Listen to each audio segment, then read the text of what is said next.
मुसाफिर हूँ यारो।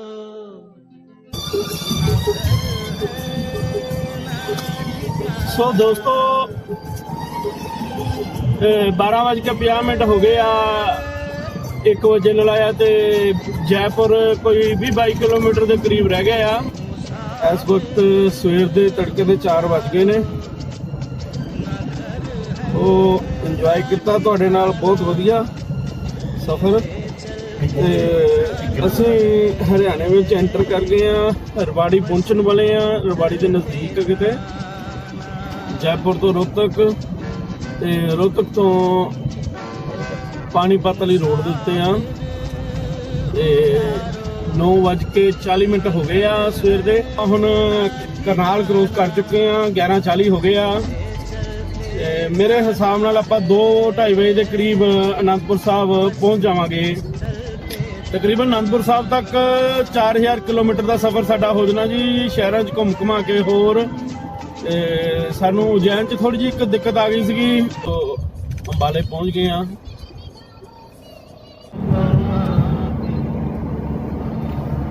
हाँ जी, आपां रोहतक तो जयपुर तो रोहतक ते रोहतक तो पानीपत वाली रोड के उत्ते हाँ। 9:40 हो गए आ सवेर के। सो असी चल रहे हैं बस। इस रस्ते में तुसी 17 तरीक नूं भी देखिया सीगा जदों आपां इत्थों दी जयपुर साइड गए सीगे। हुण आपां वापसी दे हाँ। सो इस रोड का लास्ट टोल प्लाजा आ। इस तो बाद असी नैशनल हाईवे ते 1 नंबर ते चढ़ जाना है पानीपत वाले ते। थोड़ी दूरी ते ही आ हुण।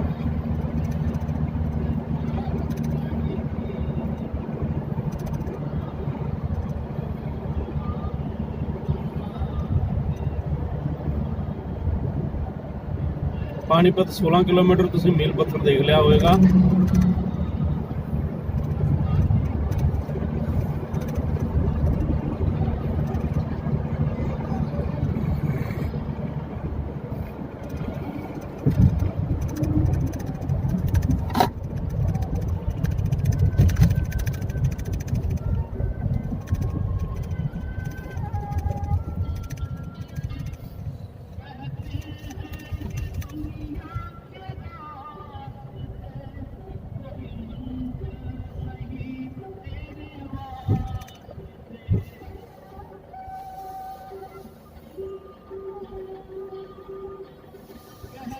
सो दोस्तों V1 नां दा रेस्टोरेंट तुसीं देख रहे हो सज्जे हत्थ। इत्थे हुण असीं ब्रेकफास्ट किया आ। 11:30 हो गए, 11:40 हो गए आ जी। ठीक है जी। करनाल क्रॉस करके आया आपां हुण करनाल क्रॉस कर चुके हैं, 11:40 हो गए आ। मेरे हिसाब नाल आपां 2-2:30 बजे के करीब आनंदपुर साहब पहुंच जावांगे। वधिया जर्नी रही, तुहाडे नाल गल्लां मारदे रहे, दिल लग्या रहा। So always happy journey to all. So आपां इंजॉय करिए सफ़र का। ठीक है जी।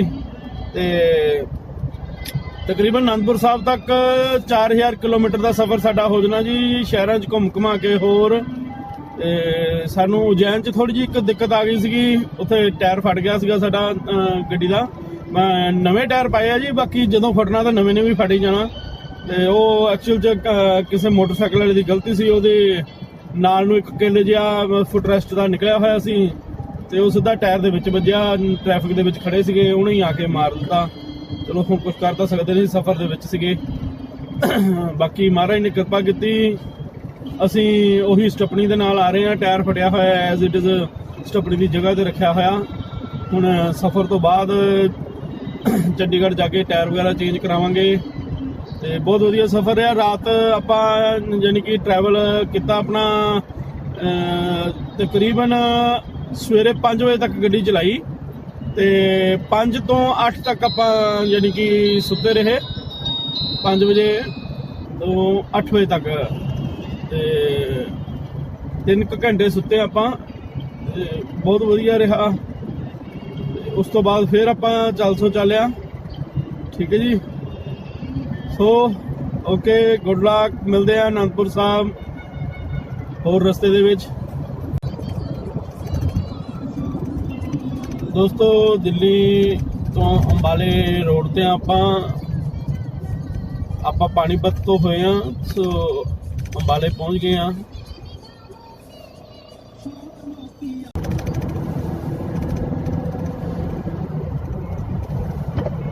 ਅੰਬਾਲੇ ਤੋਂ ਸ਼੍ਰੀ ਅਨੰਦਪੁਰ ਸਾਹਿਬ ਨੂੰ ਚੱਲੇ ਆ ਜੀ। ਵਾਇਆ ਚੰਡੀਗੜ੍ਹ ਚੱਲਾਂਗੇ।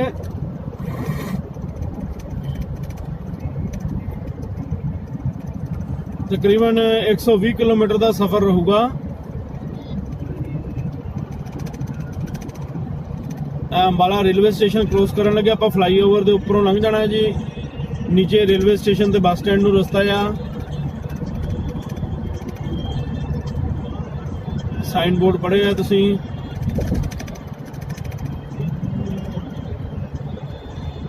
ਖੱਬੇ ਹੱਥ ਸਾਡੇ left hand railway station.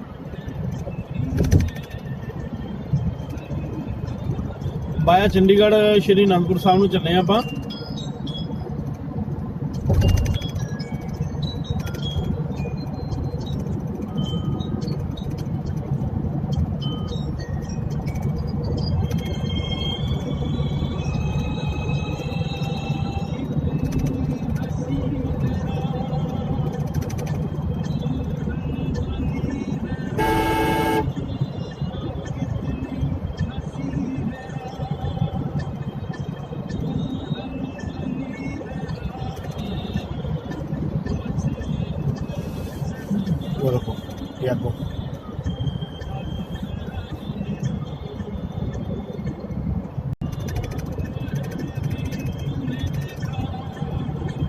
Shambhu barrier ਆਂਦਾ ਆ। ਸ਼ੰਭੂ ਬੈਰੀਅਰ ਤੋਂ ਬਨੂੜ ਲਾਂਡਰਾ ਹੋ ਕੇ ਖਰੜ ਰੂਟ ਜਾਂਦਾ ਆ ਅਨੰਦਪੁਰ ਸਾਹਿਬ ਨੂੰ।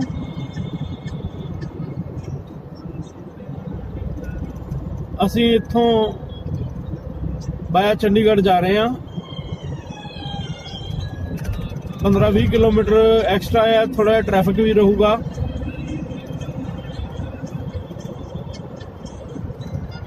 रोड दोनों ही साफ ने।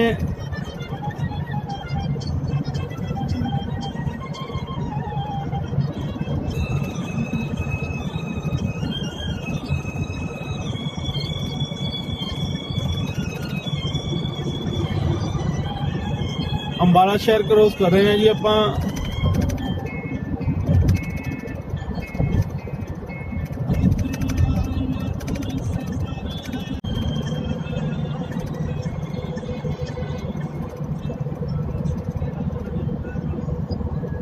ਦੋਸਤੋ ਇਹ ਸਾਈਨ ਬੋਰਡ ਧਿਆਨ ਨਾਲ ਦੇਖਿਓ। ਅੰਬਾਲੇ ਤੋਂ ਨਿਕਲਦਿਆਂ ਹੀ ਜੇ ਤੁਸੀਂ ਵਾਇਆ ਚੰਡੀਗੜ੍ਹ ਜਾਣਾ ਆ ਤਾਂ ਹਾਈਵੇ ਤੋਂ ਥੋੜਾ ਜਿਹਾ ਲੈਫਟ ਹੈਂਡ ਹੋਣਾ ਪੈਂਦਾ। ਤੁਸੀਂ ਦੇਖੋਗੇ ਅਸੀਂ, ਕਿਉਂਕਿ ਜ਼ਿਆਦਾਤਰ ਲੋਕਾਂ ਨੂੰ ਜਿਹੜੇ ਵਾਇਆ ਚੰਡੀਗੜ੍ਹ ਜਾਣਾ ਚਾਹੁੰਦੇ ਆ ਉਹਨਾਂ ਨੂੰ ਕਈ ਵਾਰ ਧੋਖਾ ਲੱਗ ਜਾਂਦਾ ਜਾਂ ਚੰਡੀਗੜ੍ਹ ਹੀ ਜਾਣਾ ਚਾਹੁੰਦੇ ਆ ਪਰ ਪਿੱਛੋਂ ਰਸਤੇ ਦੇ ਜਾਣੂ ਨਹੀਂ, ਉਹ ਸਿੱਧਾ ਫਲਾਈਓਵਰ ਚੜ੍ਹ ਜਾਂਦੇ ਨੇ। ਬਹੁਤ ਵਧੀਆ ਗੇਟ ਬਣ ਗਿਆ ਜੀ ਅੰਬਾਲੇ ਦਾ। ਇਹ ਦੇਖੋ ਆਪਾਂ ਫਲਾਈਓਵਰ ਨਹੀਂ ਚੜ੍ਹਨਾ, right side left hand Shimla Chandigarh ਦਾ ਸਾਈਨ ਬੋਰਡ ਲਗਾਇਆ, ਆਪਾਂ ਇੱਧਰ ਟਰਨ ਕਰ ਲਿਆ। ਠੀਕ ਹੈ ਜੀ। ਇਸ ਮੋੜ ਦਾ ਬਹੁਤ ਬੰਦਿਆਂ ਨੂੰ ਭੁਲੇਖਾ ਲੱਗਦਾ ਤੇ ਉਹ ਸਿੱਧਾ ਹੀ ਰੋਡ ਚੜ੍ਹ ਜਾਂਦੇ ਆ ਤੇ ਉਹ ਲੁਧਿਆਣਾ ਅੰਮ੍ਰਿਤਸਰ ਰੋਡ ਆ। ਉਹਦੇ ਲਈ ਫਿਰ ਬਹੁਤ ਦਿੱਕਤ ਆਉਂਦੀ ਹੈ ਜਦੋਂ ਅਸੀਂ ਵਾਪਸ ਚੰਡੀਗੜ੍ਹ ਰੋਡ ਤੇ ਪੈਣਾ ਹੁੰਦਾ।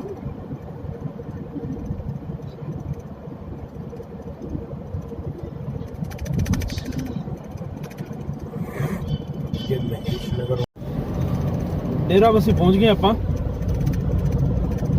ਸੋ ਇੱਥੋਂ ਇੱਕ ਟੋਲ ਆਣਾ ਚੰਡੀਗੜ੍ਹ ਤੋਂ ਪਹਿਲਾਂ ਡੇਰਾ ਬਸੀ ਦਾ।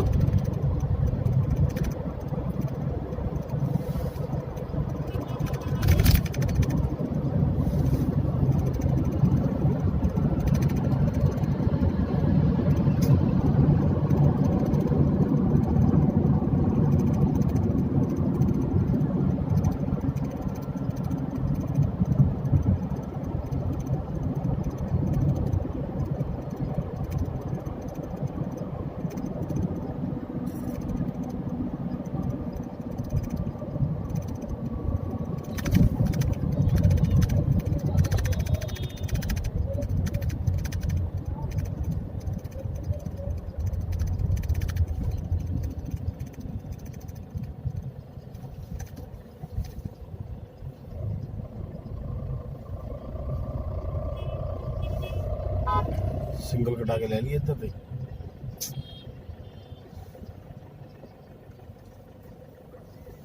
ਅਖੜਾ ਪਰਚੀ ਕੱਟਣਾ ਇੱਥੇ ਕੱਟਣਾ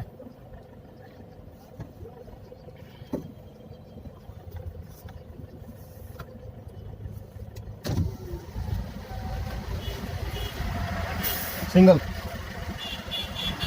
ਕਿੰਨੇ ਵੇ ਅਸੀਂ ਜਰਾ ਥੋੜਾ ਜਿਹਾ ਸਾਈਡ ਤੇ ਹੋਏ ਆ ਹਾਈਵੇ ਤੋਂ KFC ਮੈਕਡੀ ਸਬਵੇ 버ਗਰ ਕਿੰਗ ਸੋ ਸਾਰੇ ਸਾਨੂੰ ਪੰਜਾਬ 'ਚ ਹੀ ਮਿਲਦੇ ਆ ਨਾਰਥ ਇੰਡੀਆ 'ਚ ਉਧਰ ਤਾਂ ਕਿਤੇ ਵੀ ਦੇਖਣ ਨੂੰ ਨਹੀਂ ਮਿਲੇ ਇੱਕ ਜਗ੍ਹਾ ਤੇ ਸਾਨੂੰ ਮੈਕਡੀ ਮਿਲਿਆ ਸੀ ਔਰੰਗਾਬਾਦ ਦੇ ਬਾਹਰ ਬਾਕੀ ਟੋਟਲੀ ਸਫ਼ਰ 'ਚ ਕਿਤੇ ਨਹੀਂ ਮਿਲਿਆ ਕੁਝ ਬਟ ਅਸੀਂ ਕੁਝ ਖਾਣਾ ਪੀਣਾ ਤਾਂ ਨਹੀਂ ਅਸੀਂ ਸਰਵਿਸ ਲੇਨ ਸਾਈਡ ਤੇ ਹੋਏ ਆ ਅਸੀਂ ਥੋੜਾ ਜਿਹਾ ਇੱਥੇ ਫਰੈਸ਼ ਵਗੈਰਾ ਹੋਵਾਂਗੇ ਠੀਕ ਹੈ ਜੀ ਤੇ ਇਸ ਲਈ ਆਪਾਂ ਰੁਕੇ ਆ ਉਧਰ ਘੱਟ ਹੈ ਟ੍ਰੈਫਿਕ ਤੇ ਅਸੀਂ 버ਗਰ ਕਿੰਗ ਰੁਕ ਰਹੇ ਆ 2-4 ਮਿੰਟ ਦੇ ਲਈ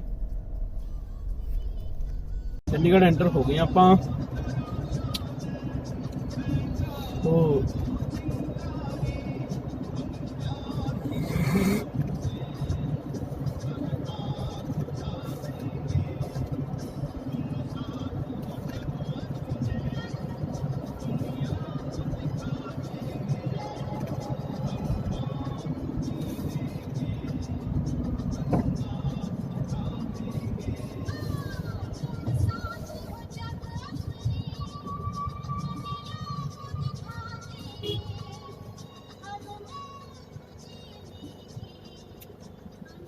ਚੰਡੀਗੜ੍ਹ 'ਚ ਗੱਡੀ ਲਿਆਉਣ ਤੋਂ ਪਹਿਲਾਂ ਯਾਦ ਰੱਖਿਓ ਕਿ ਸੇਫਟੀ ਬੈਲਟ ਆਪਣੀ ਜ਼ਰੂਰ ਲੱਗੀ ਹੋਵੇ ਵੈਸੇ ਵੀ ਇਹ ਲੱਗੀ ਹੋਣੀ ਚਾਹੀਦੀ ਹੈ ਕਦੀ ਵੀ ਸੇਫਟੀ ਬੈਲਟ ਤੋਂ ਬਗੈਰ ਟਰੈਵਲ ਨਹੀਂ ਕਰਨਾ ਚਾਹੀਦਾ ਕਿਉਂਕਿ ਤੁਸੀਂ ਜਦੋਂ ਹਾਈਵੇ ਤੇ ਹੁੰਦੇ ਹੋ ਤੁਸੀਂ ਆਪ ਬਿਲਕੁਲ ਸਹੀ ਹੁੰਦੇ ਹੋ ਪਰ ਦੂਸਰੇ ਦੀ ਕਈ ਵਾਰ ਕੋਈ ਮੂਰਖਤਾਈ ਜਾਂ ਕੋਈ ਮਜਬੂਰੀ ਕਿਸੇ ਕਾਰਨ ਵੀ ਕੁਝ ਵੀ ਹੋ ਸਕਦਾ ਰੱਬ ਨਾ ਕਰੇ ਸਾਰਿਆਂ ਦਾ ਹਮੇਸ਼ਾ ਸੁੱਖਾਂ ਭਰਿਆ ਹੀ ਹਮੇਸ਼ਾ ਸਫ਼ਰ ਰੱਖੇ ਤੇ ਪ੍ਰਮਾਤਮਾ ਕਿਸੇ ਨਾਲ ਵੀ ਮਾੜਾ ਨਾ ਕਰੇ ਪਰ ਫਿਰ ਵੀ ਸੇਫਟੀ ਬੈਲਟ ਬਣੀ ਹੈ ਤਾਂ ਸਾਡੀ ਸੇਫਟੀ ਦੇ ਲਈ ਬਣੀ ਆ ਸੋ ਇੱਕ ਵਾਰ ਮੈਂ ਐਸੇ ਚੰਡੀਗੜ੍ਹ ਦੇ ਵਿੱਚ ਸੇਫਟੀ ਬੈਲਟ ਨਹੀਂ ਸੀ ਲਗਾਈ ਹੋਈ ਪਿੱਛੋਂ ਆ ਕੇ ਇੱਕ ਗੱਡੀ ਨੇ ਬਹੁਤ ਤੇਜ਼ ਇੰਡੀਕਾ ਕਾਰ ਵਾਲਾ ਆਇਆ ਤੇ ਉਹਨੇ ਮੇਰੇ ਗੱਡੀ ਦੇ ਵਿੱਚ ਮਾਰੀ ਜਦੋਂ ਗੱਡੀ ਮੈਂ ਫਰੰਟ ਸੀਟ ਤੇ ਬੈਠਾ ਸੀ ਮੈਨੂੰ ਅੱਜ ਵੀ ਯਾਦ ਆ ਕਿ ਇੰਨੀ ਜ਼ੋਰ ਨਾਲ ਗੱਡੀ ਵੱਜੀ ਕਿ ਮੈਂ ਉੱਚਾ ਉਛਲ ਕੇ ਜਾ ਕੇ ਫਰੰਟ ਵਾਲੇ ਸ਼ੀਸ਼ੇ ਨਾਲ ਵੱਜਿਆ ਬਚਾਅ ਹੋ ਗਿਆ ਸ਼ੀਸ਼ੇ ਦਾ ਵੀ ਤੇ ਮੇਰਾ ਵੀ ਤੇ ਉਹੀ ਉਹਦੇ ਨਾਲੋਂ ਵੱਡੀ ਕੋਈ ਗੱਡੀ ਹੁੰਦੀ ਤਾਂ ਸ਼ਾਇਦ ਮੈਂ ਸ਼ੀਸ਼ੇ ਤੋਂ ਬਾਹਰ ਹੁੰਦਾ ਤੇ ਸੇਫਟੀ ਬੈਲਟ ਨੇ ਮੈਨੂੰ ਬਚਾਉਣਾ ਸੀ ਉਸ ਦਿਨ ਯਾਨੀ ਕਿ ਅਹਿਸਾਸ ਹੋਇਆ ਕਿ ਭਾਈ ਸੇਫਟੀ ਬੈਲਟ ਜ਼ਰੂਰ ਲਗਾਉਣੀ ਚਾਹੀਦੀ ਵੈਸੇ ਉਸ ਦਿਨ ਮੇਰੀ ਗਲਤੀ ਨਹੀਂ ਸੀ ਕਿ ਮੈਂ ਕੁਝ ਥੋੜਾ ਜਿਹਾ ਇੱਕ ਚੌਂਕ ਪਹਿਲਾਂ ਹੀ ਗੱਡੀ ਦੇ ਵਿੱਚ ਬੈਠਿਆ ਮੈਂ ਕਿਹਾ ਚੱਲ ਅਗਲੇ ਚੌਂਕ ਤੇ ਲਾਣੇ ਆ ਇੰਨੇ 'ਚ ਬਸ ਇੱਕ ਅਣਗਹਿਲੀ ਜੀ ਹੋ ਗਈ ਸੋ ਐਸੇ ਚੰਡੀਗੜ੍ਹ ਦੀ ਗੱਲ ਹੈ ਸ਼ਹਿਰ ਦੇ ਵਿੱਚ ਦੀ ਕੋਈ ਹਾਈਵੇ ਦੀ ਗੱਲ ਨਹੀਂ ਹਾਈਵੇ ਤੇ ਤਾਂ ਫਿਰ ਸੇਫਟੀ ਰੱਖਣੀ ਚਾਹੀਦੀ ਆ ਸੇਫਟੀ ਆਪਣੇ ਹੱਥ ਹੀ ਆ ਆਪਣੀ ਸੋ ਪ੍ਰਮਾਤਮਾ ਹਮੇਸ਼ਾ ਸਭ ਦਾ ਸੁੱਖਾ ਭਰਿਆ ਸਫ਼ਰ ਰੱਖੇ ਕਦੀ ਕਿਸੇ ਨੂੰ ਦਿੱਕਤ ਪਰੇਸ਼ਾਨੀ ਨਾ ਆਵੇ ਕਿਸੇ ਸਫ਼ਰ ਦੇ ਵਿੱਚ ਕਦੀ ਕਿਸੇ ਦੀ ਐਕਸੀਡੈਂਟਲ ਕੋਈ ਐਸੀ ਘਟਨਾ ਨਾ ਵਾਪਰੇ ਜਿਹਦੇ ਨਾਲ ਬੰਦੇ ਨੂੰ ਨਮੋਸ਼ੀ ਹੋਵੇ ਜਾਂ ਬੰਦੇ ਦੇ ਪਰਿਵਾਰ ਨੂੰ ਪ੍ਰਮਾਤਮਾ ਸਭ ਨੂੰ ਸੁਰੱਖਿਅਤ ਰੱਖੇ ਹਮੇਸ਼ਾ ਲੰਬੀ ਉਮਰਾਂ ਤੰਦਰੁਸਤੀਆਂ ਦਿੰਦਾ ਰਹੇ ਸੋ ਆਪਾਂ ਹੁਣ ਧਿਆਨ ਰੱਖੀਏ ਕਿ ਕੋਈ ਵੀ ਡਾਕੂਮੈਂਟਸ ਘੱਟ ਨਾ ਹੋਵੇ ਚੰਡੀਗੜ੍ਹ ਦਿੱਲੀ ਤੇ ਆਪਾਂ ਖਾਸ ਕਰਕੇ ਜਦੋਂ ਜੈਪੁਰ ਹਾਈਵੇ ਵੱਲ ਨੂੰ ਵੀ ਜਾਂਦੇ ਆ ਜਾਂ ਇਹਨਾਂ ਹਾਈਵੇਜ਼ ਦੇ ਉੱਤੇ ਜੈਪੁਰ ਤੱਕ ਬਹੁਤ ਜ਼ਿਆਦਾ ਚੈਕਿੰਗ ਚੱਲਦੀ ਹੈ ਚੰਡੀਗੜ੍ਹ 'ਚ ਬਹੁਤ ਚੈਕਿੰਗ ਚੱਲਦੀ ਰਹਿੰਦੀ ਆ ਕਿ ਗੱਡੀ ਦਾ ਡਾਕੂਮੈਂਟਸ ਚੈੱਕ ਕਰਨ ਦੇ ਲਈ ਡਾਕੂਮੈਂਟਸ ਦੇ ਵਿੱਚ ਖਾਸ ਕਰਕੇ ਪਹਿਲਾਂ ਪੋਲੂਸ਼ਨ ਪੁੱਛਦੇ ਆ ਪੁਲਿਸ ਵਾਲੇ ਅੱਜ ਕੱਲ੍ਹ ਕਿਉਂਕਿ ਪਤਾ ਹੈ ਕਿ ਲੋਕ ਬਹੁਤ ਅਵੇਅਰ ਹੋ ਗਏ ਆ ਤੇ ਲੋਕ ਡਾਕੂਮੈਂਟਸ ਪੂਰੇ ਰੱਖਦੇ ਆ ਪਰ ਪੋਲੂਸ਼ਨ ਇੱਕ ਐਸਾ ਯਾਨੀ ਕਿ ਡਾਕੂਮੈਂਟ ਆ ਜਿਹਨੂੰ ਹਰ 3 ਮਹੀਨੇ ਬਾਅਦ ਰੀਨਿਊ ਕਰਾਉਣਾ ਪੈਂਦਾ ਤੋ ਆਪਾਂ ਆਮ ਤੌਰ ਤੇ ਉਹਨੂੰ ਭੁੱਲ ਜਾਂਦੇ ਆ ਹਾਂਜੀ ਦੋਸਤੋ ਆਪਾਂ ਰੂਟ ਲਿਆ ਉਹੀ ਬਾਇਆ ਖਰੜ ਹੋ ਕੇ ਜਾਣ ਦਾ ਠੀਕ ਹੈ ਜੀ ਤੇ ਆਪਾਂ ਚੰਡੀਗੜ੍ਹ ਤੋਂ 43 ਸੈਕਟਰ ਵੱਲੋਂ ਆਏ ਆ ਜੀ ਸੈਕਟਰ 43 ਦੇ ਬੱਸ ਸਟੈਂਡ ਵੱਲੋਂ ਉੱਥੋਂ ਅਸੀਂ ਹੁਣ ਮੋਹਾਲੀ 6 ਫੇਸ ਵੱਲ ਨੂੰ ਜਾ ਰਹੇ ਆ ਠੀਕ ਹੈ ਜੀ ਤੇ ਸਿੱਧਾ ਆਪਾਂ ਮਨਾਲੀ ਵਾਲੀ ਰੋਡ ਲੈਣੀ ਹੈ ਜੀ ਅਨੰਦਪੁਰ ਸਾਹਿਬ ਜਾਣ ਦੇ ਲਈ ਰੂਟ ਵੈਸੇ ਜੇ ਚੰਡੀਗੜ੍ਹ ਦੇ ਬਿਲਕੁਲ ਬੰਦਾ 17 ਸੈਕਟਰ ਦੇ ਕੋਲ ਆ ਉਹਨੂੰ ਜਿਹੜਾ ਵਧੀਆ ਰੂਟ ਆ ਸਹੀ ਉਹ ਸਿਰਫ PGI ਵਾਲਾ ਰੋਡ ਹੀ ਆ PGI ਤੋਂ ਮੁੱਲਾਂਪੁਰ ਗਰੀਬਦਾਸ ਮੁੱਲਾਂਪੁਰ ਤੋਂ ਹੁੰਦੇ ਹੋਏ ਕਰਾਲੀ ਤੋਂ ਆਪਣੇ ਰੋਪੜ ਦੇ ਲਈ ਕਿਉਂਕਿ ਉਧਰੋਂ ਉਹਨਾਂ ਨੂੰ ਛੋਟ ਵੀ ਪੈਂਦਾ ਤੇ ਟ੍ਰੈਫਿਕ ਵੀ ਘੱਟ ਮਿਲਦਾ ਆ ਬਟ ਅਸੀਂ ਕੁਝ ਥੋੜਾ ਜਿਹਾ ਮੋਹਾਲੀ ਵੱਲੋਂ ਆਉਣਾ ਚਾਹੁੰਦੇ ਸੀਗੇ ਕਿ 43 ਸੈਕਟਰ ਤੋਂ ਅਸੀਂ 6 ਫੇਸ ਨੂੰ ਆਏ ਆ। ਠੀਕ ਹੈ ਜੀ, ਤੇ 17 43 6 ਫੇਸ ਤੋਂ ਅਸੀਂ ਦਾਰਾ ਸਟੂਡੀਓ ਦੇ ਮੂਹਰੇ ਹੁੰਦੇ ਵੇਰਕਾ ਚੌਂਕ ਲੰਘ ਕੇ ਬਲੌਂਗੀ ਬੈਰੀਅਰ ਲੰਘ ਜਾਣਾ। ਫਿਰ ਆਪਾਂ ਖਰੜ ਪਹੁੰਚ ਗਏ। ਖਰੜ ਤੋਂ ਆਪਾਂ ਕਰਾਲੀ ਨੂੰ ਸਿੱਧਾ ਹੀ ਇਹ ਰੋਡ ਜਾ ਰਿਹਾ, ਕਿਸੇ ਪਾਸੇ ਨਹੀਂ ਮੁੜਨਾ, ਆਪਾਂ ਇਸ ਰੋਡ ਤੇ ਸਿੱਧਾ ਹੀ ਜਾਣਾ ਆ। ਠੀਕ ਹੈ ਜੀ, ਸੋ ਸਾਰੀ ਰਾਤ ਦੀ ਡਰਾਈਵ ਕਰਕੇ ਬਾਂਕਾ ਜੀ ਸਾਡੇ ਨਾਲ, ਉਹ ਵੀ ਇਸ ਵੇਲੇ ਬਹੁਤ ਜ਼ਿਆਦਾ ਥੱਕੇ ਹੋਏ ਨੇ, ਟਾਇਰਡ ਨੇ।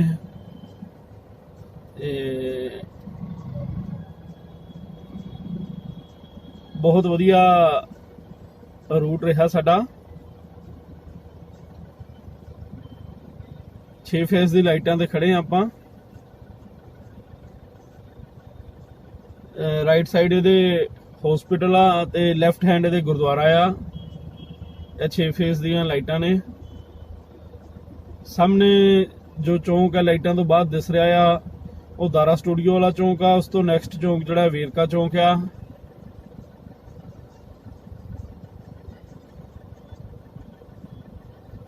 ਸੋ ਸਾਨੂੰ ਟ੍ਰੈਫਿਕ ਰੂਲਸ ਫੋਲੋਜ਼ ਕਰਨੇ ਚਾਹੀਦੇ ਨੇ। ਜੇ ਅਸੀਂ ਫੋਲੋ ਨਹੀਂ ਕਰਦੇ ਤਾਂ ਇਹ ਕਿਸੇ ਦੇ ਲਈ ਵੀ ਜਾਨ ਮਾਲ ਦਾ ਖਤਰਾ ਬਣ ਸਕਦੇ ਆ। ਸੋ ਟ੍ਰੈਫਿਕ ਰੂਲ ਫੋਲੋ ਕਰਨੇ ਚਾਹੀਦੇ ਆ। ਬੇਸ਼ੱਕ ਕੋਈ ਹੋਵੇ ਨਾ ਹੋਵੇ, ਤੁਸੀਂ ਰੈੱਡ ਲਾਈਟ ਤੇ ਆਪਣਾ ਸਾਨੂੰ ਰੈੱਡ ਲਾਈਟ ਤੇ ਖੜੋ, ਜ਼ਰੂਰ ਖੜੋ, ਵੇਟ ਕਰੋ ਉਹਦੀ ਗ੍ਰੀਨ ਹੋਣ ਦੀ, ਤਾਂ ਜੋ ਅਸੀਂ ਸੇਫਲੀ ਆਪਣੀ ਮੰਜ਼ਿਲ ਤੇ ਪਹੁੰਚ ਸਕੀਏ।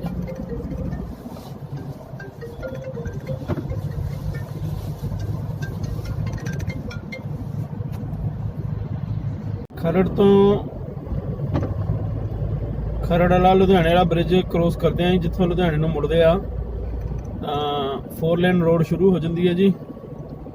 ਹਾਲੇ ਤੱਕ ਤਾਂ ਤਕਰੀਬਨ ਕੁਰਾਲੀ ਤੱਕ ਜਾਂਦੀ ਆ।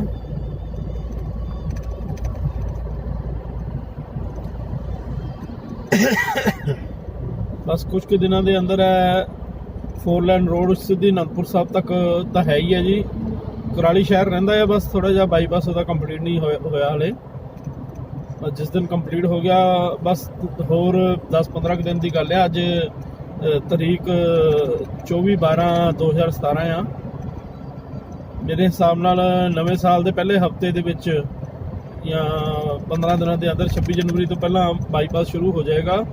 ਸੋ ਫਿਰ ਖਰੜ ਦੇ ਇਸ ਰੂਟ ਤੋਂ ਵੀ ਤੁਹਾਨੂੰ ਅਨੰਦਪੁਰ ਸਾਹਿਬ ਤੱਕ totally 4 lane road 6 lane road ਮਿਲੇਗੀ। ਵਧੀਆ ਹਾਈਵੇ ਆ, ਨੈਸ਼ਨਲ ਹਾਈਵੇ ਆ ਜੀ। ਕੀਰਤਪੁਰ ਸਾਹਿਬ ਤੱਕ ਨੈਸ਼ਨਲ ਆ, ਅੱਗੋਂ ਫਿਰ 9-10 ਕਿਲੋਮੀਟਰ ਜਿਹੜਾ ਅਨੰਦਪੁਰ ਸਾਹਿਬ ਨੂੰ ਉਹ ਸਟੇਟ ਹਾਈਵੇ ਆ, ਪਰ ਉਹ ਵੀ 4 ਲੇਨ ਰੋਡ ਆ। ਉਹ ਬਿਲਕੁਲ ਸੇਮ, ਕੋਈ ਫਰਕ ਨਹੀਂ ਆ।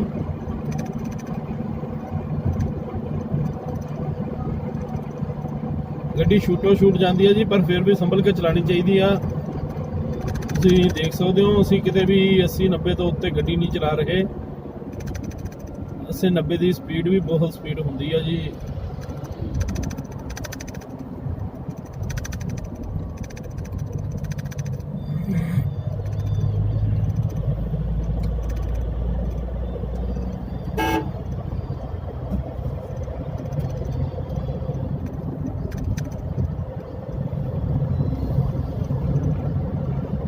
ਸੋ ਆਪਾਂ ਰੋਪੜ ਸ਼ਹਿਰ ਐਂਟਰ ਹੋਣ ਲੱਗੇ ਹਾਂ ਜੀ। ਜਿਹਨੇ ਜਲੰਧਰ, ਹੁਸ਼ਿਆਰਪੁਰ, ਗੜ੍ਹਸ਼ੰਕਰ, ਅੰਮ੍ਰਿਤਸਰ ਜਾਣਾ, ਉਹਦੇ ਲਈ ਲੈਫਟ ਹੈਂਡ ਬਾਈਪਾਸ ਬਣ ਗਿਆ।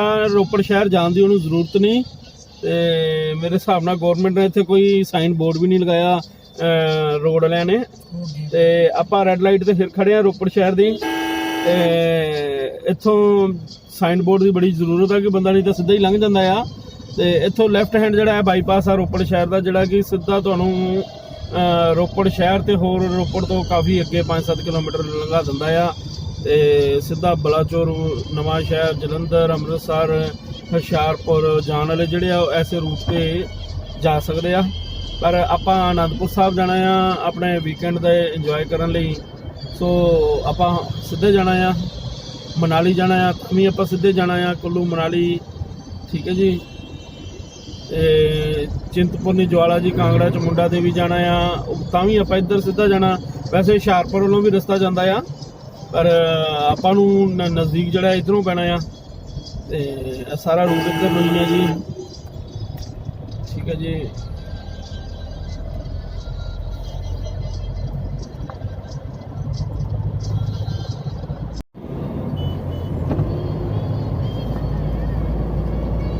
सो ਆਪਾਂ ਫਲਾਈਓਵਰ ਨੂੰ ਚੜਨਾ ਜੀ। ਆਪਾਂ ਮਨਾਲੀ ਜਾਣ ਲਈ, ਅਨੰਦਪੁਰ ਸਾਹਿਬ ਜਾਣ ਲਈ, ਨੈਣਾ ਦੇਵੀ ਜਾਣ ਲਈ, ਚਿੰਤਪੁਰਨੀ ਜਵਾਲਾ ਜੀ ਕਾਂਗੜਾ ਜੀ।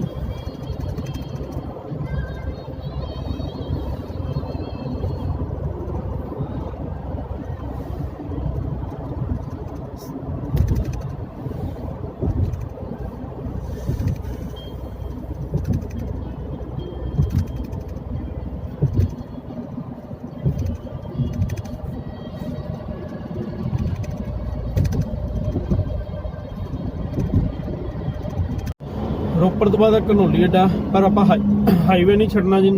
ਘਨੌਲੀ ਤੋਂ ਨਾਲਾਗੜ੍ਹ ਨੂੰ ਰਸਤਾ ਜਾਂਦਾ ਆ, ਤੇ ਨਾਲਾਗੜ੍ਹ, ਬੱਦੀ, ਸ਼ਿਮਲਾ, ਪੰਜੋਰ ਹੁੰਦੇ ਹੋਏ। ਪਰ ਆਪਾਂ ਆਪਣਾ ਇਹ ਰਸਤਾ ਨਹੀਂ ਛੱਡਣਾ, ਹਾਈਵੇ ਜਿਹੜਾ ਆ ਨੈਸ਼ਨਲ ਹਾਈਵੇ ਨੰਬਰ 21। ਸੋ ਇਸ ਹਾਈਵੇ ਤੇ ਆਪਾਂ ਲਗਾਤਾਰ ਚੱਲ ਰਹੇ ਹਾਂ।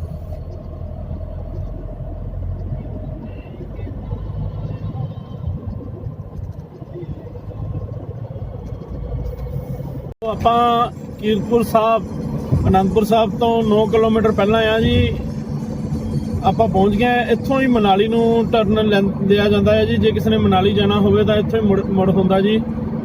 ਜਿਹੜਾ ਸਾਹਮਣੇ ਤੁਸੀਂ ਫਲਾਈਓਵਰ ਦੇਖ ਰਹੇ ਹੋ, ਇਹ ਫਲਾਈਓਵਰ ਜੇ ਚੜ੍ਹ ਜਾਈਏ ਤਾਂ ਆਪਾਂ ਮਨਾਲੀ ਰੋਡ ਤੇ ਪਹੁੰਚ ਜਾਂਦੇ ਆ। ਸਿੱਧਾ ਮਨਾਲੀ ਨੂੰ ਜਾਂਦਾ ਜੀ ਫਲਾਈਓਵਰ। ਆਪਾਂ ਫਲਾਈਓਵਰ ਨਹੀਂ ਚੜ੍ਹਨਾ ਕਿਉਂਕਿ ਆਪਾਂ ਅਨੰਦਪੁਰ ਸਾਹਿਬ ਨੂੰ ਜਾਣਾ ਆ, ਨੰਗਲ ਨੂੰ ਜਾਣਾ ਆ, ਤਾਂ ਆਪਾਂ ਨੀਚੇ ਹੀ ਰਹਾਂਗੇ। ਸੋ ਫਲਾਈਓਵਰ ਮਨਾਲੀ ਵਾਲਿਆਂ ਦੇ ਲਈ ਆ। ਤੇ ਆਪਾਂ ਹੁਣ ਰਾਈਟ ਟਰਨ ਲਿਆ ਜਾਂ ਲੈਫਟ ਬ੍ਰਿਜ ਦੇ, ਆਪਾਂ ਫਲਾਈਓਵਰ ਦੇ ਚਾਹੇ ਲੈਫਟ ਹੋ ਜਾਓ ਚਾਹੇ ਰਾਈਟ, ਸਿੱਧਾ ਅਨੰਦਪੁਰ ਸਾਹਿਬ ਨੂੰ ਹੀ ਜਾਂਦਾ ਆ। ਸੋ ਆਪਾਂ ਅਨੰਦਪੁਰ ਸਾਹਿਬ ਵੱਲ ਨੂੰ ਚੱਲ ਗਏ ਆ। ਜਿਹੜਾ ਉੱਪਰ ਫਲਾਈਓਵਰ ਲੰਘ ਗਿਆ ਉਹ ਮਨਾਲੀ ਦੇ ਲਈ ਸੀ। ਕੀਰਤਪੁਰ ਸਾਹਿਬ ਤੋਂ ਕੋਈ 3 ਕਿਲੋਮੀਟਰ ਤੇ ਟੋਲ ਪਲਾਜ਼ਾ ਆ, ਜਿੱਥੇ ਕਿ ਮੇਰੇ ਹਿਸਾਬ ਨਾਲ 80-85 ਰੁਪਏ ਦੀ ਅਪ ਡਾਊਨ ਦੀ ਪਰਚੀ ਆ।